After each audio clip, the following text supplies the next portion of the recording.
জিনেরা আগে আকাশের উপরে ওঠে, ফেরেশতারা কি বলে চুরি করে শুনে আসতো। হঠাৎ জিনেরা আর উপরে যেতে পারে না, উপরে যেতে চাইলেই ফাআতবাআহু শিহাবুন সাকিব, আগুনের পাথর মারা হয়। ঘটনা কি? সব জিনেরা বৈঠক বসালো। ঘটনা কি?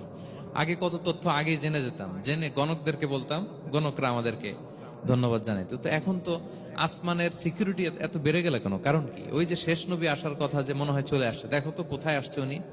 খুঁজতে খুঁজতে খুঁজতে একদল ওই দিন ফজরের সময় আল্লাহর হাবিব সাল্লাল্লাহু আলাইহি ওয়াসাল্লাম রক্তাক্ত হয়ে ফজরের সালাত যখন পড়তেছেন, ওই কোরআন তেলাওয়াত শুনে তারা এলাকায় যেয়ে বলল যে ইন্না সামি'না কুরআনান আজাবা, এক আজীব কোরআন শুনে আসছি, ইয়াহদি ইলা রুশদি, এই কোরআন মানুষকে হেদায়েতের পথে নিয়ে যায়। ফাআমান্না বি, আমরা ঈমান এনে ফেললাম। সুবহানাল্লাহ পড়েন। তো রাসূল সাল্লাল্লাহু আলাইহি ওয়াসাল্লাম তো এটা জানেন না। আল্লাহ তাআলা জিবরিল মারফত জানালেন যে হে নবী, আপনি এসেছিলেন ম্যানকাইন্ডকে দাওয়াত দিতে তায়েফের, তারা দাওয়াত গ্রহণ করে নাই, ম্যানকাইন্ড রিজেক্ট করেছে। কিন্তু আরেকটা জাতি আছে যাদেরকে আপনি দেখেন না, তাদেরকে বলে জিন কাইন্ড, মানে জিন জাতি। পুরো জিন জাতি কালেমা পড়ে মুসলমান হয়ে গিয়েছে নবী।